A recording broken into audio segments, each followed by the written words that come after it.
des disciples augmentant, les hellénistes murmurèrent contre les Hébreux parce que leurs veuves étaient négligées dans la distribution qui se faisait chaque jour. Les 12 convoquèrent la multitude des disciples et dirent « Il n'est pas convenable que nous laissions la parole de Dieu pour servir aux tables. C'est pourquoi, frères, choisissez parmi vous cet homme de qui l'on rende un bon témoignage, qui soit plein d'Esprit Saint et de sagesse, et que nous chargerons de cet emploi.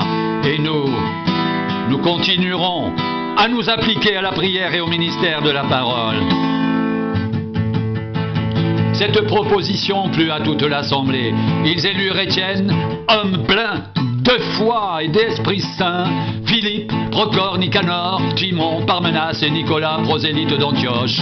Ils les présentèrent aux apôtres qui, après avoir prié pour eux, leur imposèrent les mains. La parole de Dieu se répandait de plus en plus. Le nombre des disciples augmentait beaucoup à Jérusalem. Et une grande foule de sacrificateurs obéissait à la foi. Étienne, plein de grâce et de puissance, faisait des prodiges et de grands miracles parmi le peuple. Quelques membres de la synagogue dite des affranchis, de celle des Cyrénéens et de celle des Alexandrins, avec des Juifs de Cilicie et d'Asie, se mirent à discuter avec lui. Mais ils ne pouvaient résister à sa sagesse et à l'esprit par lequel il parlait.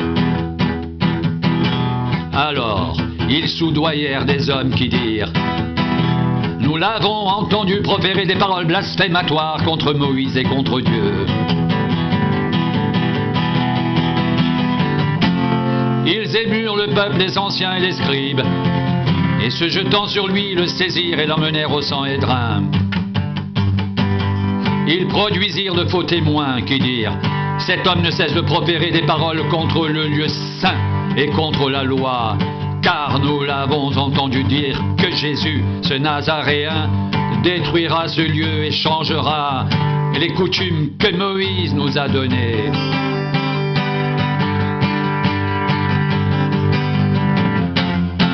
Tous ceux qui siégeaient au Sanhédrin, ayant fixé les regards sur Étienne, son visage leur parut comme celui d'un ange.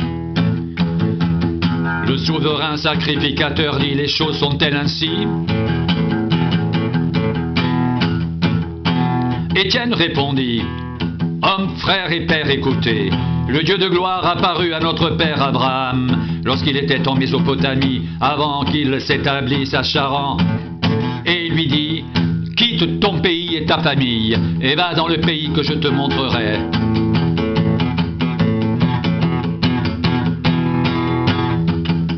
Il sortit alors du pays des Chaldéens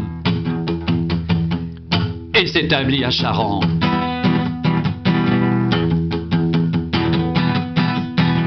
De là, après la mort de son père, Dieu le fit passer dans ce pays que vous habitez maintenant. Il ne lui donna aucune propriété dans ce pays, pas même de quoi poser le pied, mais il promit de lui en donner la possession, ainsi qu'à sa postérité après lui, quoiqu'il n'ait point d'enfant.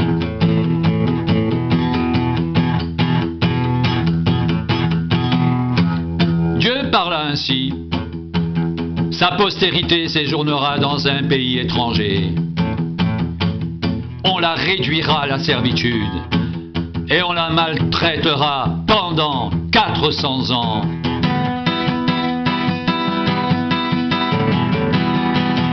Mais la nation à laquelle ils auront été asservis, c'est moi qui la jugerai, dit Dieu. Après cela, ils sortiront et ils me serviront dans ce lieu-ci. Puis Dieu donna à Abraham l'alliance de la circoncision. Et ainsi Abraham, ayant engendré Isaac, le circoncis le 8e jour, Isaac engendra et circoncis Jacob, et Jacob les 12 patriarches. Les patriarches, jaloux de Joseph, le vendirent pour être emmené en Égypte. Mais Dieu fut avec lui et le délivra de toutes ses tribulations. Il lui donna de la sagesse et lui fit trouver grâce devant Pharaon, roi d'Égypte, qu'il établit gouverneur d'Égypte et de toute sa maison.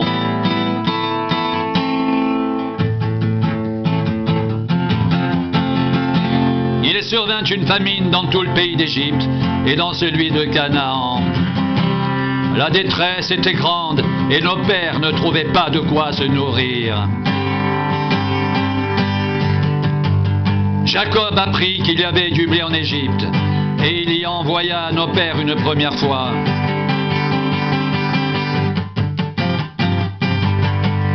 Et la seconde fois, Joseph fut reconnu par ses frères et Pharaon sut de quelle famille il était.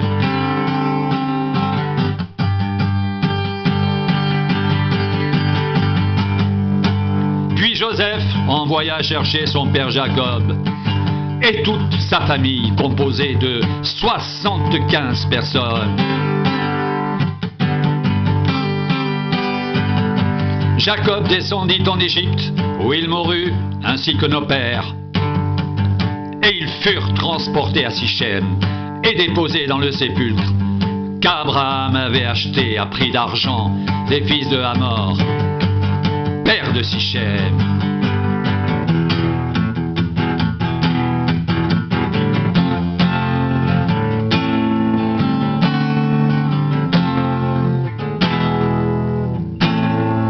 Le temps approchait où devait s'accomplir la promesse que Dieu avait faite à Abraham.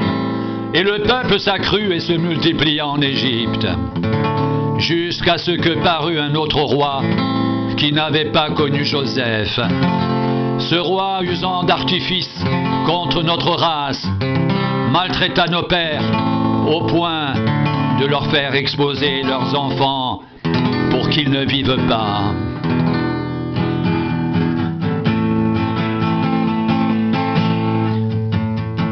À cette époque naquit Moïse, qui était beau aux yeux de Dieu. Il fut nourri 3 mois dans la maison de son père.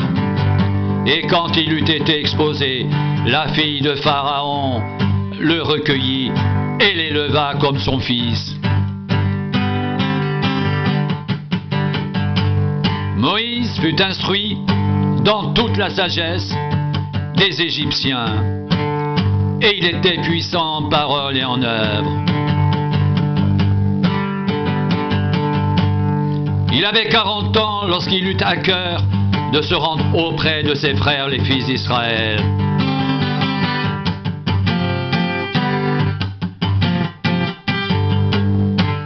Il en vit un qu'on outrageait, et prenant sa défense, il vengea celui qui était maltraité et frappa l'Égyptien. Il pensait que ses frères comprendraient que Dieu leur accordait la délivrance par sa main. Mais ils ne comprirent pas. Le jour suivant, il parut au milieu d'eux alors qu'ils se battaient. Et il les exhorta à la paix. « Hommes, dit-il, vous êtes frères, pourquoi vous maltraitez-vous l'un l'autre ?»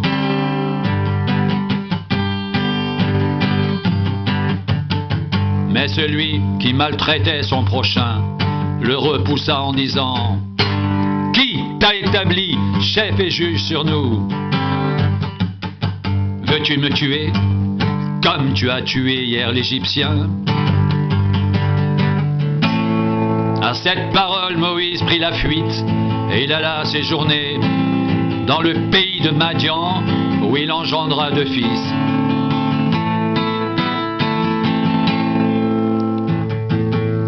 Quarante ans plus tard, un ange lui apparut au désert de la montagne de Sinaï, dans la flamme d'un buisson en feu.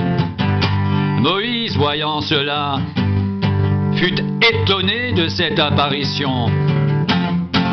Et comme il s'approchait pour examiner, la voix du Seigneur se fit entendre. Je suis le Dieu de tes pères, le Dieu d'Abraham, d'Isaac et de Jacob. Et Moïse, tout tremblant, n'osait regarder.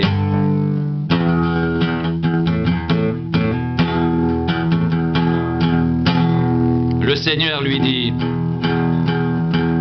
ôte tes souliers de tes pieds, car le lieu sur lequel tu te tiens est une terre sainte.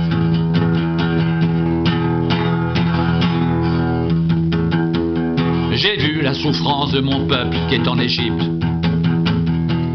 J'ai entendu ses gémissements. Et je suis descendu pour le délivrer. Maintenant va, et je t'enverrai en Égypte. Ce Moïse qu'ils avaient renié en disant, qui t'a établi chef et juge? C'est lui que Dieu envoya comme chef et comme libérateur, avec l'aide de l'ange qui lui était apparu dans le buisson. C'est lui qui les fit sortir d'Égypte en opérant des prodiges et des miracles au pays d'Égypte, au sein de la mer Rouge et au désert pendant 40 ans. C'est ce Moïse qui dit aux fils d'Israël, Dieu vous suscitera d'entre vos frères un prophète comme moi. C'est lui qui, lors de l'assemblée au désert, étant avec l'ange qui lui parlait sur la montagne de Sinaï et avec nos pères, reçut des oracles vivants pour nous les donner. Nos pères ne voulurent pas lui obéir. Ils le repoussèrent et ils tournèrent leur cœur vers l'Égypte en disant, Aaron, fais-nous des dieux qui marchent devant nous, car ce Moïse qui nous a fait sortir du pays d'Égypte, nous ne savons ce qu'il est devenu. Et en ces jours-là, ils firent un veau. Ils offrirent un sacrifice à l'idole et se réjouirent de l'œuvre de leurs mains.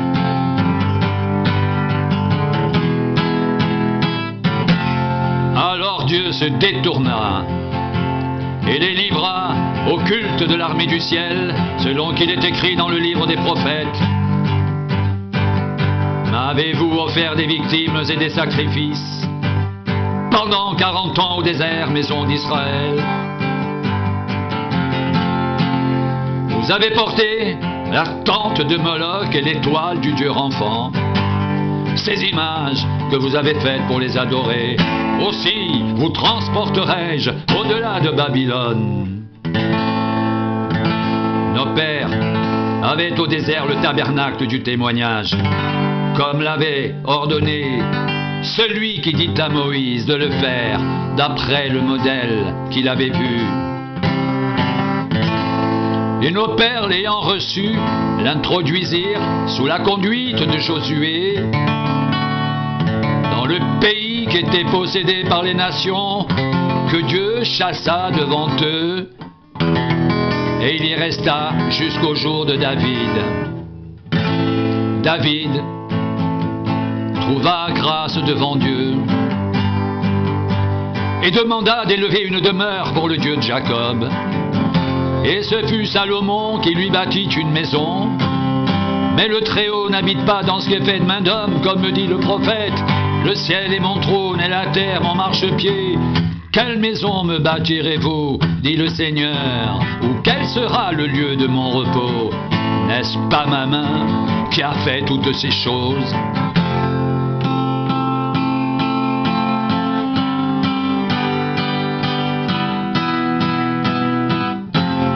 Homme au courette, incirconcis de cœur et d'oreille, Vous vous opposez toujours au Saint-Esprit. Ce que vos pères ont été, vous l'êtes aussi. Lequel des prophètes vos pères n'ont-ils pas persécuté? Ils ont tué ceux qui annonçaient d'avance la venue du juste que vous avez livré maintenant et dont vous avez été les meurtriers.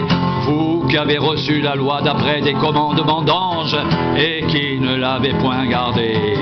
En entendant ces paroles, ils étaient furieux dans leur cœur et ils grinçaient des dents contre lui.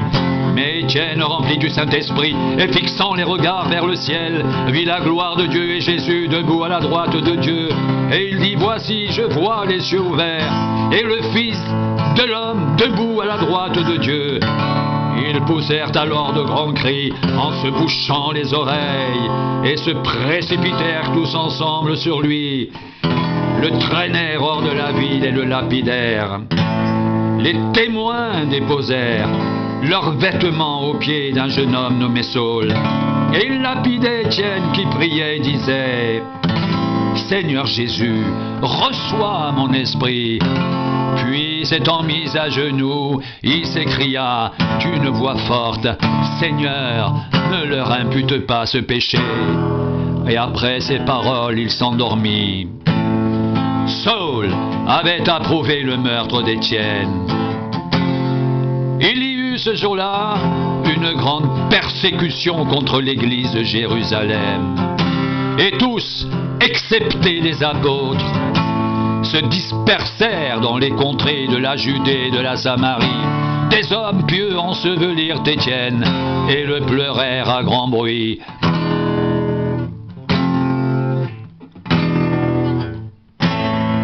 Saul, de son côté, ravageait l'église.